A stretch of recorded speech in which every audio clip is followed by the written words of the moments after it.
pelajaran hidup, kurangnya kasih sayang bapak, kurangnya kasih sayang ibu, jangan sampai lah untuk anak aku. Berat banget rasanya. Makanya kalau ada mesin waktu yang bisa saya rubah, itu yang ingin aku rubah. Merubah keluarga, biar gak kayak aku maksudnya. Saya belum pernah merasakan gimana indahnya keutuhan satu keluarga. Gimana ibu dan bapak berkumpul, karena memang semua terpisah. Bapak di mana, ibu di mana. Bahkan dalam acara sekolah kadang yang harus melibatkan orang tua hadir, nggak ada dua-dua.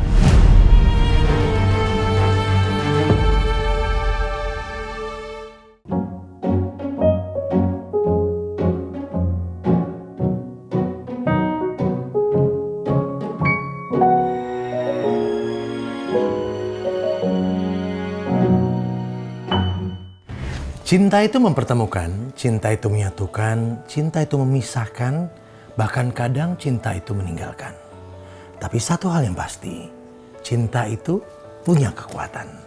Alvin in Love, cinta untuk semua. Assalamualaikum Ustadz. Waalaikumsalam. Wah, ada Ustadz Riza Muhammad. Iya. Masya Allah, ini keren kali. Oh, ada Ustadz yang gayanya begini keren sekali. Jarang ini unik kan ya, termasuk betul. Sesuatu yang nggak umum. Tapi sebelum ke sana, saya mau mengucapkan selamat dulu.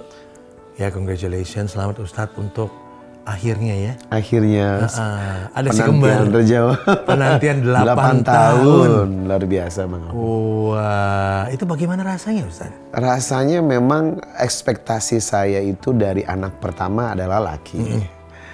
Sampai istri merasa susah melahirkan karena sudah divonis ini perempuan Ustaz. Ya kan, enggak siapa tuh bisa berubah. Saya panggil Yusuf gitu. Padahal yang lahir Zulaika. Sampai 1 jam sudah ditunggu-tunggu. Gini nih, aku tinggal loh ya. Saya mau syuting nih, kalau 1 jam gak lahiran ya sudah. Ternyata benar saya tinggal. Begitu saya tinggal, lahiran dia Alvin, istri saya. Ternyata memang gak mau dipanggil Yusuf, yang lahir Zulaika. Aduh, dari yang situ, kedua juga. Yang kedua ekspektasinya, kayaknya ini laki, perempuan lagi. Waduh, kapan ini laki? Nah, kemudian terakhir. Nah, karena pengen laki, tapi istri yang malah pesimis. Enggak, nanti salah lagi. Kalau ini perempuan lagi gimana? Ya nggak apa-apa, kan ada nextnya. Dia nggak mau ngecewain Ustadz mungkin. Iya, tapi saya yakin ini laki kok. Kayaknya nih, ini laki perempuan. Enggak, ini laki-laki kok. Dua-duanya laki-laki. Ternyata betul dua-duanya. Tapi ini bayi tabung ya? Bayi tabung. Ya, bayi tabung. Sempat ada dramanya sih, Uncle Alvin. Kenapa dramanya? Karena pada waktu habis transfer embrio, jadi istri itu kan harus bed rest total. Betul. Jangankan keluar, mau ke kamar mandi pun harus pakai kursi roda. Tapi waktu itu kita ajak keliling mall dari pagi sampai malam. Permintaan bapaknya, permintaan ibunya. Permintaan ibunya ikut. Oke. Terus dia rasakan, kok saya kram-kram perutnya. Kok nggak enak saya. Wah, kan harus pakai kursi roda. Malu lah pakai kursi roda. Tapi kan memang harus begitu aturannya. Nggak apa-apa lah, nggak usah kursi roda. Begitu muter-muter, malam-malam sudah kelihatan tuh. Nggak enak perutnya. Pagi hari memang jadwalnya kontrol. Begitu di perjalanan, pendarahan. Astagfirullah. Banyak, luar biasa. Kata istri, gagal dah. Gagal ini pasti gagal. Saya kan nggak boleh bikin tambah dia down tuh. Jangan begitu. Kita memang berikhtiar, tapi ada doa. Laisa syai'un akramah 'ala Allah minad doa. Kekuatan doa itu akan menghindarkan segala sesuatunya. Walaupun itu mungkin menurut perkiraan kita, wah nggak bisa nih. Ingat lagi, innama amruhu idza arada syai'an ayyakula lahu kun fayakun. Tuhan punya kun fayakun. Gini deh, aku berdoa.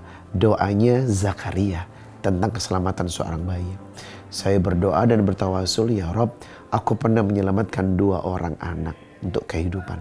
Maka biarkan 2 anakku ini, aku bertawasul, tolong selamatkan. Walaupun secara logika, Uncle Alvin udah aneh nih. Darah itu sudah di kursi, sudah di celana. Aduh, telepon dokter. Aduh, pendarahan. Cepet-cepet bawa.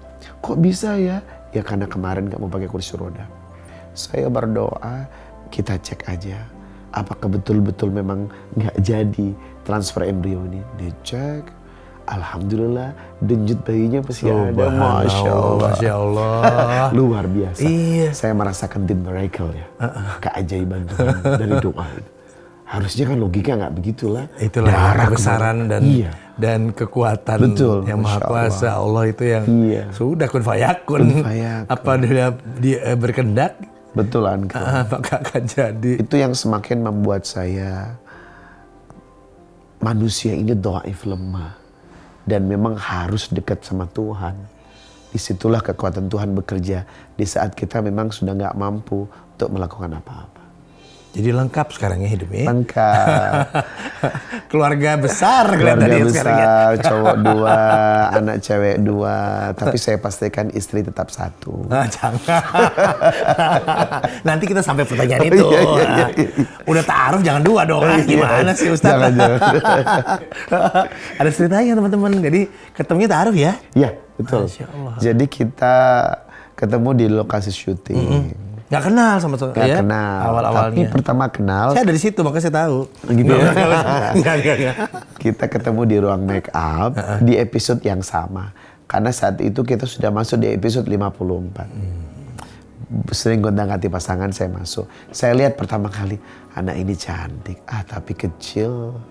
Masih kecil banget, nggak mungkin lah. Lagian artis. Masa saya Ustadz sama artis, nggak mungkin. Bisa Tapi aja. pandangan pertama Kan sudah ada Ustadz udah chemistry. artis pada saat itu kan. Ada chemistry udah dari awal. Iya. Cuman nggak mungkin karena saya yakin ini anak kecil deh. Karena kita kan terpaut 15 tahun, Uncle Alvin. Jauh banget. Sayanya yang tidak confident gitu. Tapi ketemu di situ saya merasa cocok kayaknya ini, kita ta'aruf. Ta'aruf, saya bilang sama dia, ta'aruf itu adalah cinta segitiga yang melibatkan aku, kamu sama Tuhan. Selama ta'aruf, kita harus tidak melakukan hubungan macam-macam untuk mengetes kemurnian hati. Karena kalau ada nafsu dan tendensi bukan ta'aruf lagi, tapi kemauan kita. Selama ta'aruf kita betul-betul menjaga sikap. Betul-betul ngomong apa adanya dan lain sebagainya. Perbanyak sholat, saya minta sama Allah, kalau dia jodoh saya, hadirkan dalam mimpi. Hadir Uncle Alvin. Masya Allah. Saya menggendong dia masuk dalam satu rumah 2 kali berturut-turut. Itu jawaban. Bismillah. Kalau sudah mimpi, Yakin, sudah mimpi ada. Padahal saya nggak tahu kepribadiannya seperti apa, hari-harinya seperti apa. Yakin. Khidbah, lamaran, langsung menentukan tanggal pernikahan. Lagi-lagi kun fayakun ya. Ya kan? Ya kan kalau Allah berkehendak ya udah. Betul. Dimudahkan. Singkat banget. Katanya orang kan, bagaimana kamu mau menikah dengan orang sementara kamu nggak tahu kepribadian dia, tabiat dia. Tapi sekali lagi, menikah itu kan ibadah yang sifatnya ghairu makhdud. Artinya, sholat adalah ibadah, tapi di luar sholat ada ibadah yang sifatnya ghairu makhdud. Kalau menikah itu ibadah, berarti harus ada campur tangan Tuhan di dalamnya untuk mengambil sebuah keputusan. Ini menarik, nggak terlalu banyak teori ya. Kalau memang menikah ibadah, dianggap ibadah ya sudah ada campur tangan ilahi di dalamnya. Betul. Dan itu work, itu berjalan alhamdulillah sampai sekarang. Tetap kita jaga pernikahan itu sebaik mungkin. Karena kan seperti yang Bang Alvin bilang, menikah itu harus maintenance. Iya, betul. Dirawat. Sebab cinta itu luar biasa, the power of love. Alvin in love Ustaz. Ya, I'm in love. I'm in love.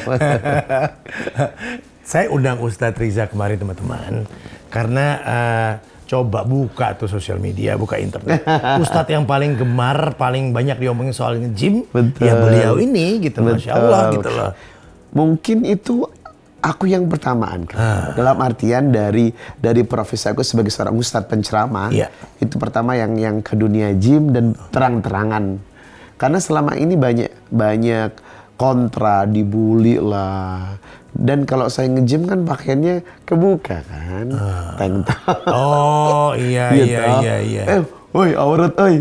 Ada yang jawab juga, aurat itu yang mana sih? Untuk pria kan tank top itu bukan aurat. Iya. Kalau memang tank top itu aurat, maka tidak diizinkan i'tibak ketika umroh. Separuh untuk tampakkan. Artinya di situ ada edukasi kepada masyarakat. Tapi tetap Ustadz pergi ke dunia gym dengan pakaian seperti itu tabu di zamannya. Tapi sekarang lucu lah Uncle Alvin. Semua pada ikut. Ustadz-ustadz yang awalnya aneh, sekarang dia flexing, nunjukin tempat gym dan berolahraga. Oh, berarti Dengan flexing itu udah lain kan gitu ya. Berarti sekarang mereka yang sadar apa yang salah dengan alat gym, dengan dunia gym, ya kan?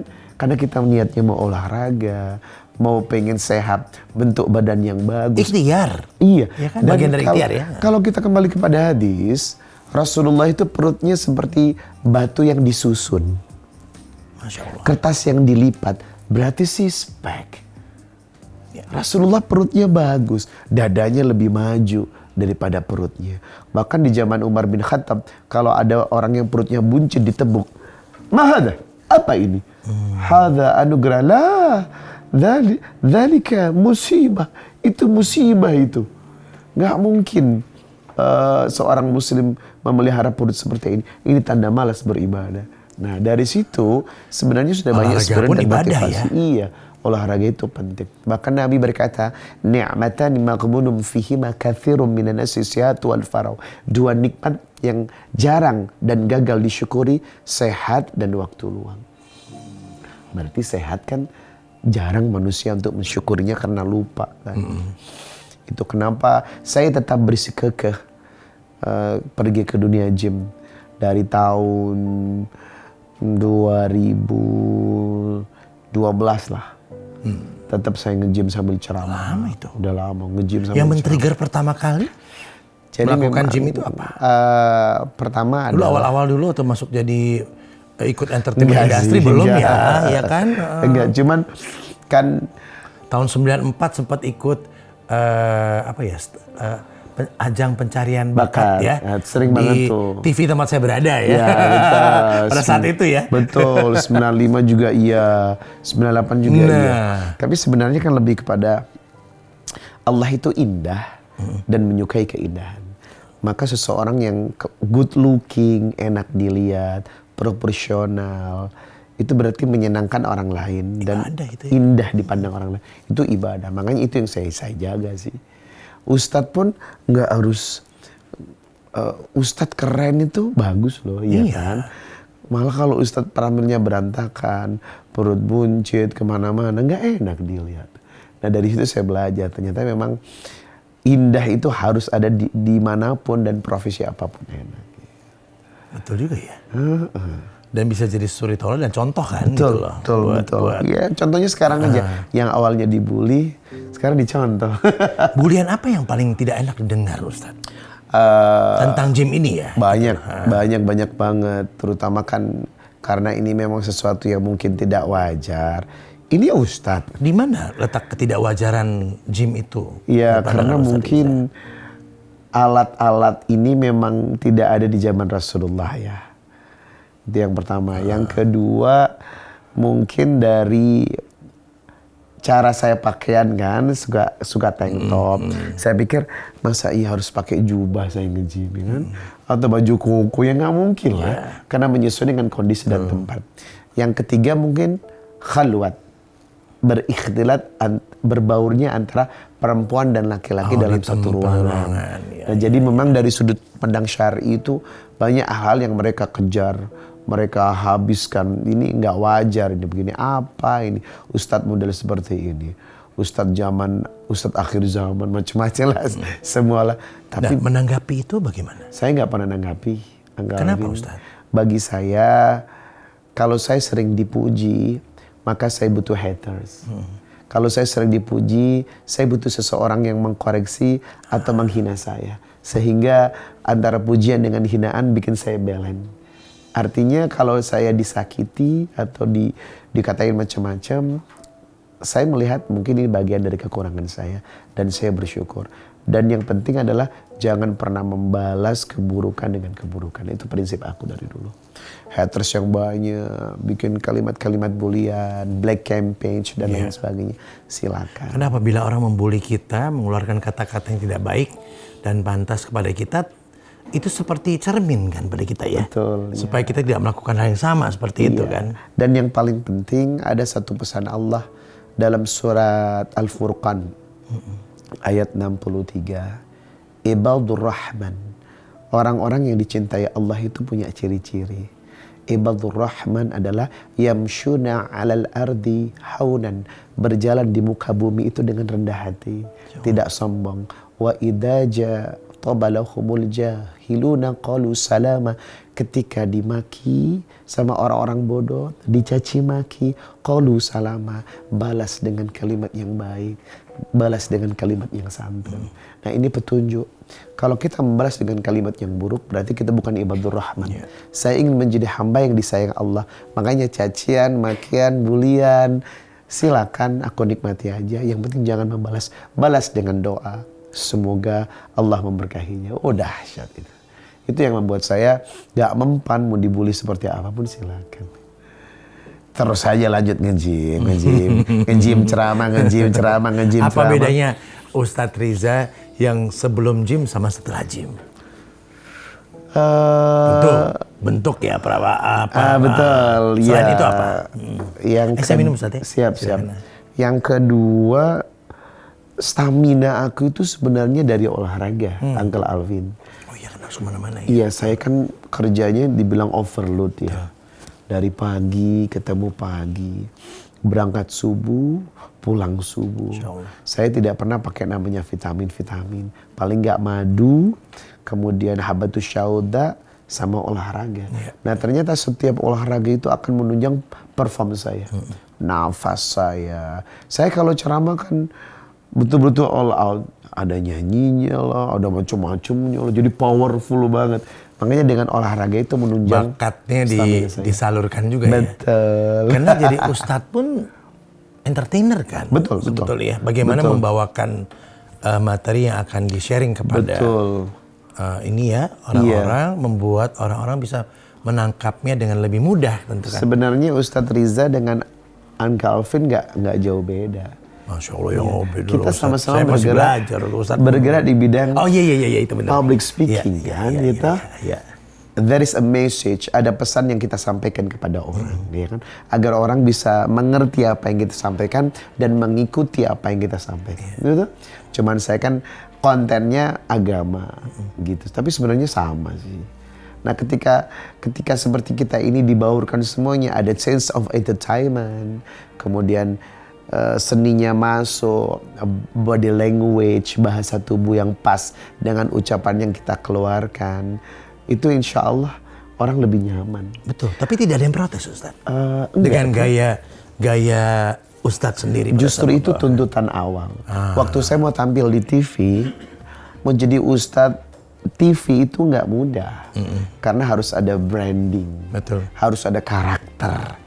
Sekarang kalau bicara soal zikir, orang akan melihat Ustadz Arifin Ilham. Sedekah, Ustadz Yusuf Mansur. Kolbu, A.A. Agim. Sudah terbentuk Ustadz apa? Saya bingung kan. Saya Ustadz apa yang cari karakter. Karena apa? Dunia TV tetap adalah dunia industri. Artinya harus punya karakter. Audiovisual juga. Iya, apa saya mikir sehari semalam. Akhirnya saya bikin Ustadz India deh. Karena saya nyanyi lagu India di ceramahnya. Saya kasih setuan lagu-lagu India. Ternyata diterima. Seperti apa tuh Ustadz lagu Indianya? Iya, lagu-lagu setelah saya ceramah, saya sentilkan lagu-lagu cinta. Misalnya, Ibu, izinkan saya menyampaikan rasa cinta saya, boleh?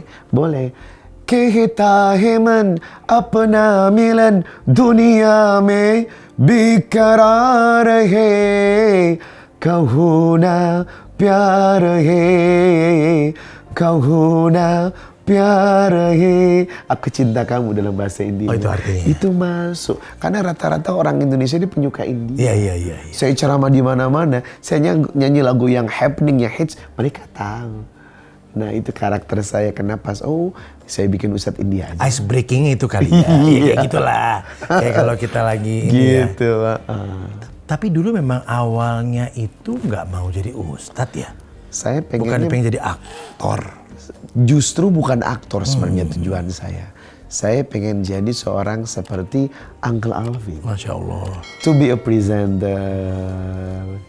Jadi news anchor. Iya, makanya ikut star itu. Iya. Bahkan pertama kali karir saya itu, Saya adalah announcer in the radio, penyiar radio. Dari penyiar radio ke TV presenter, ke MC. Makanya dunianya Uncle Alvin ini sebenarnya actually adalah dunia saya juga. Gue tahu banget lah dunia presenter seperti apa.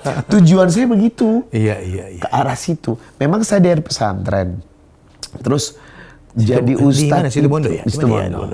Jadi ustadz itu kan sebenarnya bukan profesi ya, gitu lah. Artinya bukan profesi yang akan menghasilkan profit atau uang gitu. Karena ustadz itu kan pengajar, pendidik. Bagi saya kalau ingin ngetop mesti jadi public figure tuh, menjadi presenter karena skill saya di situ. Pengen jadi aktor iya, cuman lebih ke presenter saat itu. Gitu. Jalannya juga Allah tunjukin mulai dari jadi MC. Announcer in the radio, TV presenter sudah ada lah. Makanya pesan saya ke Jakarta, ke dunia itu. Tetapi terbalik, sampai di Jakarta skill MC saya nggak dibutuhkan. Justru ditawarin jadi ustadz aja kalau mau di TV. Oh gitu ya, iya. Tinggalkan MC-nya jadi ustadz aja. Oh ya udahlah, baiklah. Mulai berdakwah, kita casting di TV. Ya akhirnya lebih dominan di ustadz memang daripada MC. Di saat itulah dibukakan, mendapatkan pencerahan lain mungkin ya. Bahwa yang dikerjakan itu mungkin bukan yang diinginkan Allah kali ya. Nah, saya selalu berpikir kalau Allah itu baik. Allah itu baik dan Allah akan mengabulkan setiap doa hamba. Makanya sebenarnya apa yang sekarang ada dalam hidup saya itu adalah mimpi-mimpi yang memang pernah ada. Uncle Alvin. Anak laki, anak perempuan, menikah dan lain sebagainya. Punya istri cantik dan lain sebagainya, itu mimpi sebenarnya. Tapi alhamdulillah, mimpi jadi kenyataan. Sebab kita yakin. Jadi Allah itu mengikuti prasangka hamba. Kalau hambanya udah yakin banget kalau apa yang dicita-citakan bisa teraih benar. Kekuatan dari itu ya. The power of keyakinan. Menarik sih. Memang seperti itu ya. Betul. Artinya ada sisi-sisi hal-hal yang tidak bisa diterima dengan logika untuk mencapainya. Tapi lain lagi dengan matematika Allah. Contoh begini, Uncle Alvin. 1 tambah 1 adalah 2. Itu logika dalam matematika kehidupan. Tapi di mata Allah, 1 tambah 1 sama dengan 700. Surat Al-Baqarah 261. Mathalul ladzina yunfikuna amwalahum fi sabilillah kamathali habbatin ambatat sab'a sanabil fi kulli sumbulatin mi'atu habbah wallahu yudha'ifu liman yasha wallahu wasi'un alim. Orang yang bersedekah seperti 1 butir menumbuhkan 7 buah. Dari 1 buah menumbuhkan 100 lagi buah di dalamnya. Berarti apa? Orang yang bersedekah 1 kali akan dibalas 700 kali lipat. Nah itu logika Tuhan untuk kita dibanding logika matematika kita. Makanya hal-hal yang memang dijelaskan dalam Quran itu tidak bisa dilogikakan karena memang jangkauannya tidak mampu kita untuk menjangkaunya. Gitu. Iya, setuju Ustadz. Masya Allah kita diberikan pencerahan seperti ini ya. Ustadz, ini kan sekarang akan segera masuk ke tahun politik. Ya, ada pesan Ustadz untuk orang-orang yang berbeda pilihan. Iya, sebenarnya seorang mukmin itu patokannya hanya 2 kan. Taraktu fikum amrayni lan tadillu ma tamassaktum bihima kitaballah wa sunnata rasulih. Kehidupan ini akan langgeng baik kalau semua berpedoman kepada aturan Quran dan hadis. Maka pesan dari Uncle Alvin tentang sebentar lagi pemilu dan lain sebagainya, bagaimana menyikapinya, 1 aja. Surat Ali Imran 102, 103. Wa'tasimu bihablillahi jami'a wa la tafarraqu. Hendaklah selalu berjamaah, jangan bercerai-berai. Nah, intinya apa? Urusan dunia ini bisa berbeda. Urusan pakaian bisa berbeda. Tetapi ingat, ada urusan yang lebih harus kita jaga. Di antaranya adalah hati, menghormati dan mencintai. Ada 1 pesan Rasulullah, Uncle Alvin. aku mempelajarinya untuk kehidupan dan itu bagus banget. Hadis riwayat Muslim nomor 2699. La tahasadu wa la tanajasu wa la tabaghadu wa la tadabaru wa la yabi' ba'dukum ala bai'i ba' wa kunu ibadallah ikhwana. Jangan saling mendengki, jangan saling membenci, jangan saling membelakangi, jangan saling membicarakan keburukan saudaranya, jangan menawar barang yang sudah dibeli oleh saudaranya. Wa kunu ibadallahi ikhwana, dan jadilah saudara muslim yang saling bersaudara. Al-muslim akhul muslim, seorang muslim saudara bagi muslim yang lain. La yatlimuhu, jangan saling mendolimi. La yakhduluhu, jangan saling menelantarkan. Wa yahkiruhu, jangan saling membuat hatinya sakit dan kecewa. Dari situ saya mengambil unsur kehidupan. Kita boleh berbeda dalam urusan dunia yang sedang kita jalani, tapi jangan sampai ada caci maki dan menyakiti, karena demi Allah hal itu tidak diperkenalkan dalam Islam dan Rasulullah. Itu jelas ya. Jelas. Jadi ya tinggal camkan aja itu ya, jalanin aja. Betul. Itu jalan. Sama juga dengan gym tadi. Jadi monggo aja orang kalau mau gym. Iya. Nggak ada yang salah, nggak ada yang rugi. Malah sehat, nyaman, keren gitu ya. Tinggal niatnya aja ya. Betul. Niatnya dan menjaga mata aja. Begitu ada kan sesuatu yang tidak baik, tundukkan pandangan. Itu yang sulit loh. Yang indah dilihat itu kan tiba-tiba. Karena itu mesti ada. Iya, dan menyenangkan biasa kali ya. Gitu. Itu yang harus kita jaga ya, Pak. Itu salah satu aspek negatif. Tapi kalau menurut saya, Uncle Alvin, di dunia manapun sisi negatif dan positif selalu ada. Dimanapun. Hatta di Mekah pun, kita di Ka'bah, apakah di Ka'bah tidak ada pencuri? Banyak pencuri yang ngambil uang jemaah haji, jemaah umroh. Ketika tawaf beribadah, itu ada yang mencuri. Padahal itu tanah haram ya. Padahal itu tanah haram, tanah suci. Artinya apa? Tidak ada yang bebas dari sisi negatif. Berpulang kepada kita. Menyikapi hal itu seperti apa. Ya. Jadi ya menyikapi tadi dengan orang-orang yang punya pendapat yang beda. Kemudian ulama juga ataupun ustadz juga punya pendapat berbeda. Tadi ustadz dijelaskan ya.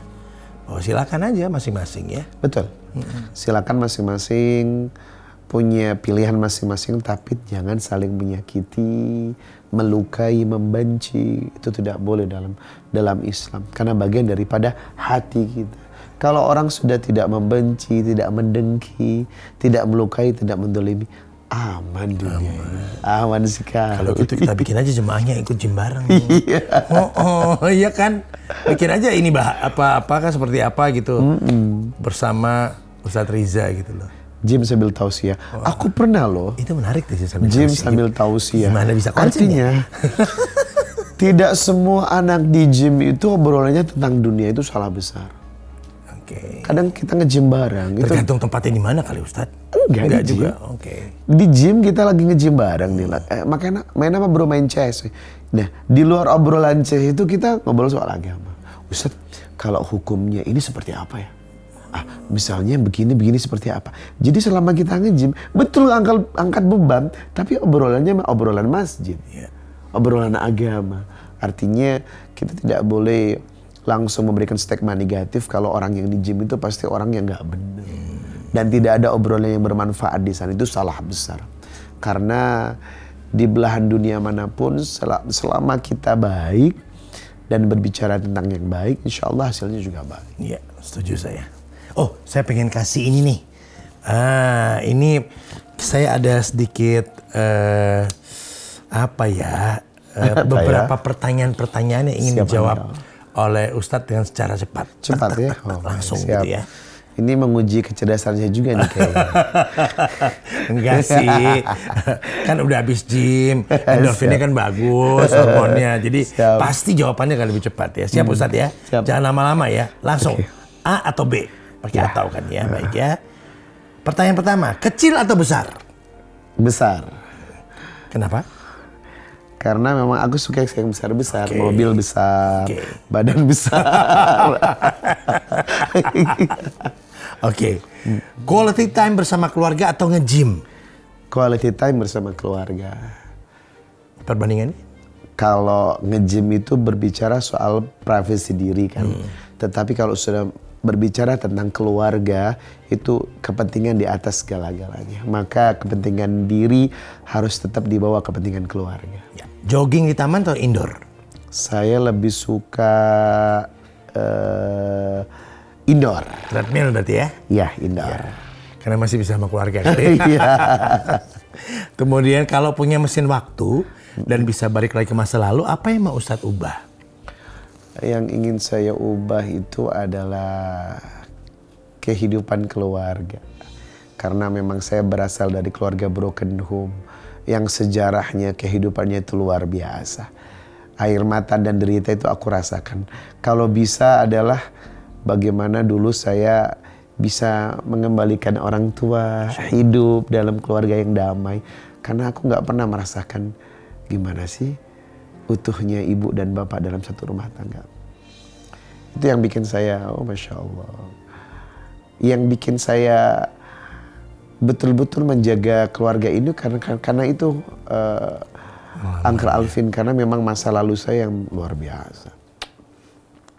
Artinya pelajaran hidup, kurangnya kasih sayang bapak, kurangnya kasih sayang ibu, jangan sampai lah untuk anak aku.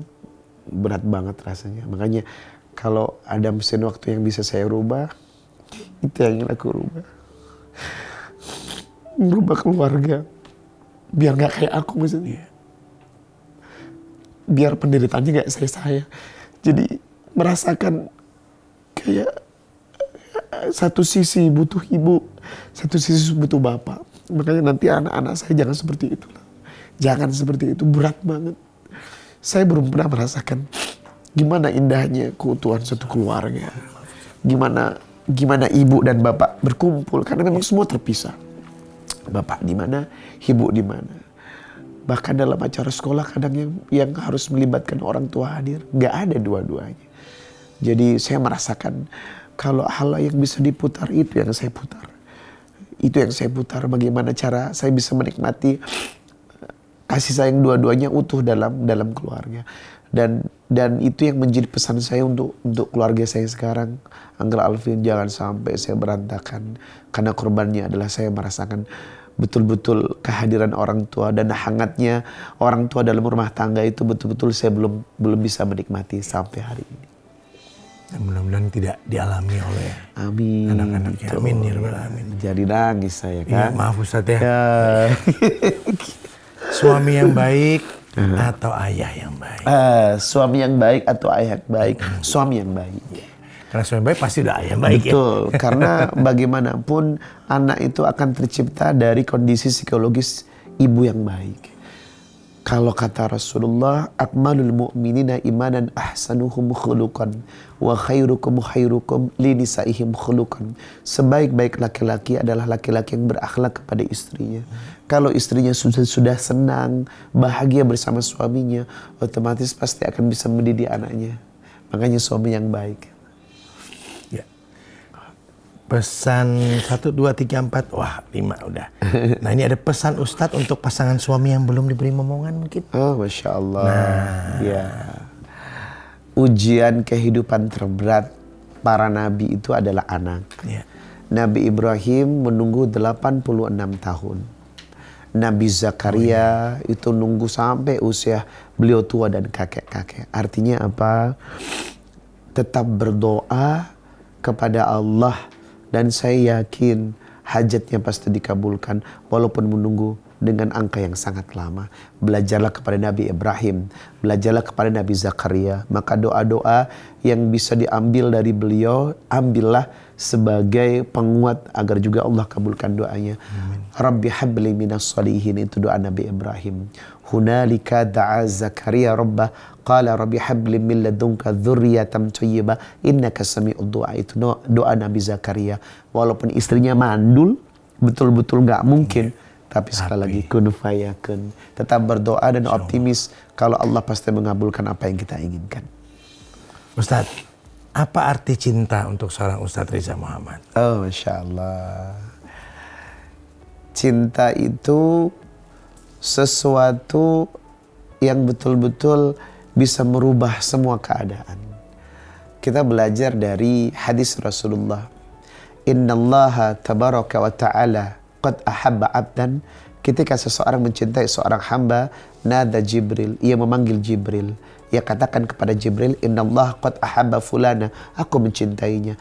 Fa'ahibbuhu, cintai dia. Fayuhibbuhu Jibril, maka Jibril pun mencintainya.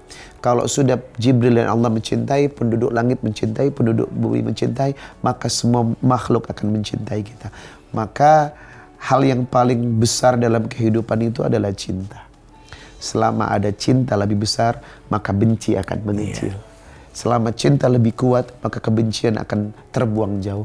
Maka cinta adalah sesuatu yang bisa merubah. Jaga dia, kuatkan dia, kedepankan dia, utamakan dia. Maka demi Allah, semua akan baik-baik saja. Masya Allah. Saya mau kasih tanda cinta nih buat Ustadz dengan anak dan istri di rumah. Dari Alvin Sekuntum mawar merah. Ini asli loh. Asli loh. Asli loh. Asli, kita nggak boleh tinggal asli. Terima kasih Uncle, Masya Iya, Allah. Ustadz terima kasih banyak buat waktunya. Sharing Ustadz Jim saya panggil aja deh ya. Bukan Ajim tapi Ustadz Jim. Ustadz Riza Muhammad, terima kasih banyak. Sama-sama, Salam Uncle. buat istri di rumah, Siap. anak-anak, Terima sehat-sehat, kasih, ya. dan berkah untuk Ustadz. Saya juga mendoakan Alvin in Love insyaAllah selalu sukses. Amin, amin, amin, Banyak amin. memberikan inspirasi, menggali pelajaran dan teladan dari kehidupan orang. Karena hidup sejatinya adalah belajar. Amin. Dan belajar juga untuk like, subscribe, sama kasih komen di kita. Karena itu ibadah menyenangkan saya dan timku. Wassalamualaikum warahmatullahi wabarakatuh.